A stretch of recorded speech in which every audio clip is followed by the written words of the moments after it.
época em que eu fui lá. Fiz um livro sobre a África do Sul, fiz um livro sobre a Alemanha, fiz um livro sobre gatilhos rápidos, que eu batizei de gatilhos rápidos, porque uma das coisas que eu sempre apreciei muito e considerei muito numa entrevista que eu faço é o meu entrevistado ter um gatilho rápido. Então, é ele responder com alguma coisa genial e muito rapidamente, que isso valoriza sempre a entrevista. Né? Por exemplo, fui entrevistar o Juarez Machado, grande pintor brasileiro, que está radicado em Paris. Exato. Fui jantar na casa dele, mereci esse privilégio. E o Juarez faz muito sucesso em Paris como pintor e em outros países da Europa. Mas aí eu falei para ele na entrevista: Juarez, por que você não volta para o Brasil? Você tem tanta...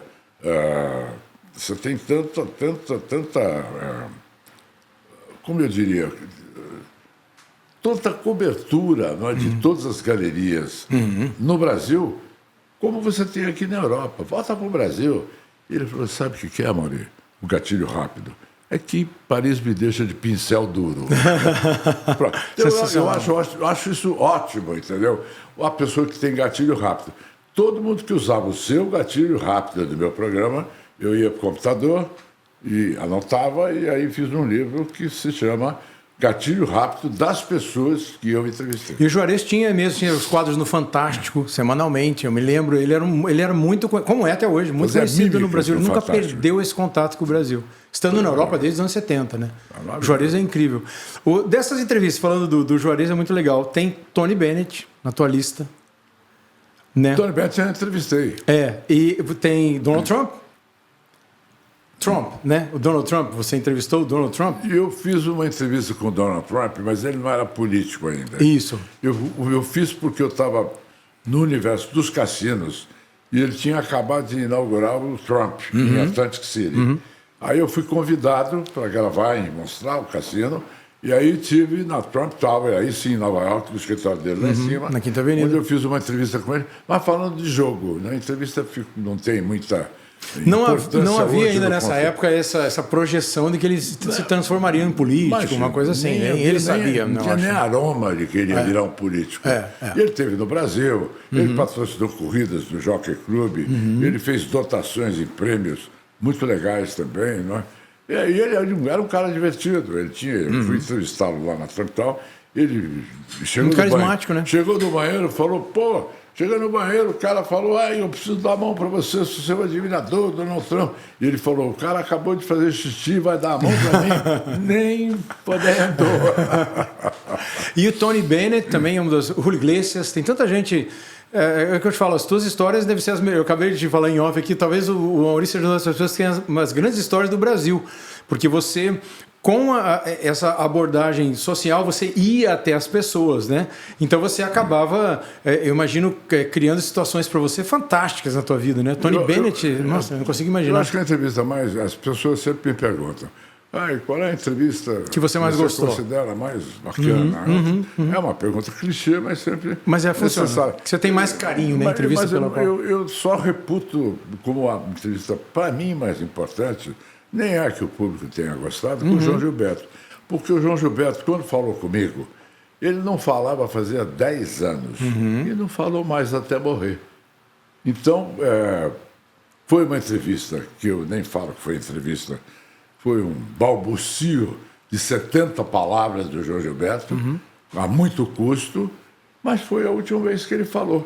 E foi tão importante ele falar que todos os jornais brasileiros noticiaram: o João falou. Porque ele falou muito pouco, mas o suficiente para mostrar toda a sua modéstia que ele atribuía ao Roberto Silva, um grande sambista do passado, a batida da Bossa Nova. Quando todo mundo sabe que quem inventou a Bossa Nova foi o João Gilberto. A batida da Bossa Nova é do João Gilberto. E ele, naquele seu exercício permanente de modéstia, foi o Roberto Silva.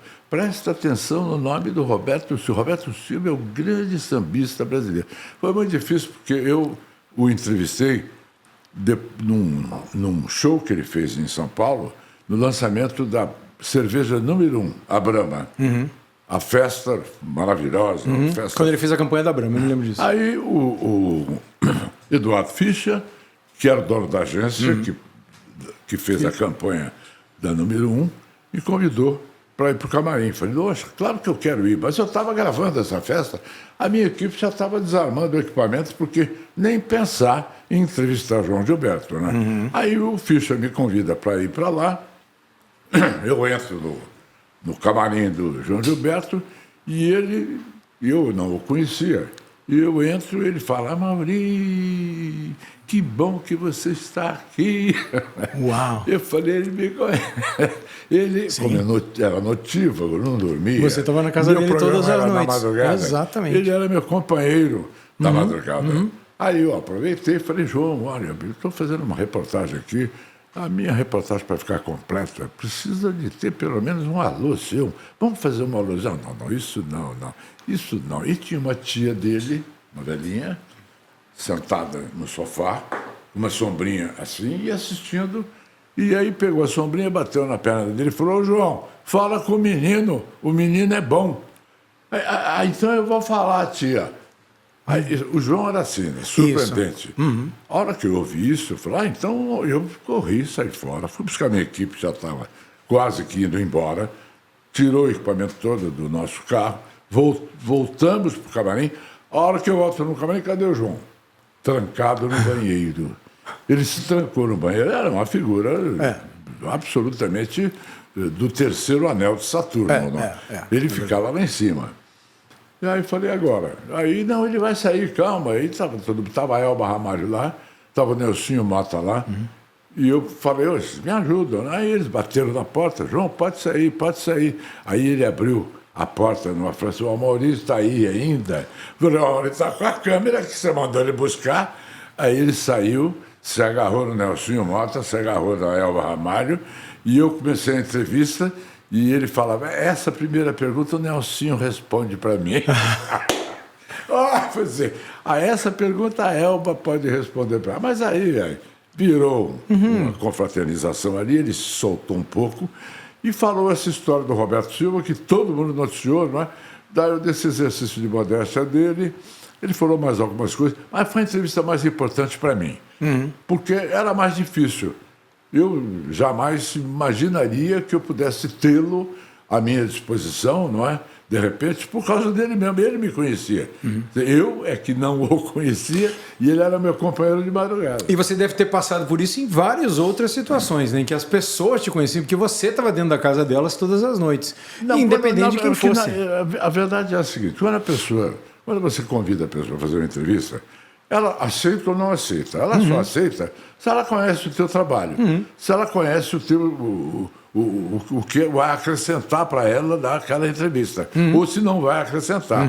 Então, eu acho que isso pesa muito. Não é? E como eu sempre tive um programa aqui que sempre respeitou o que é off, eu nunca coloquei em on aquilo que é off, como eu nunca destruí e achincalhei ninguém, como não me vali de momentos, por exemplo, preciosos em que eu tive de poder fazer acariações, até políticas, eu sempre me contive. Então, eu fui garantindo uma permanência em cena. Porque se você é muito agressivo, se você é muito perverso numa entrevista, e o entrevistado é uma presa fácil, não é? Você está com o microfone e você tem o domínio daquela ação. Exato.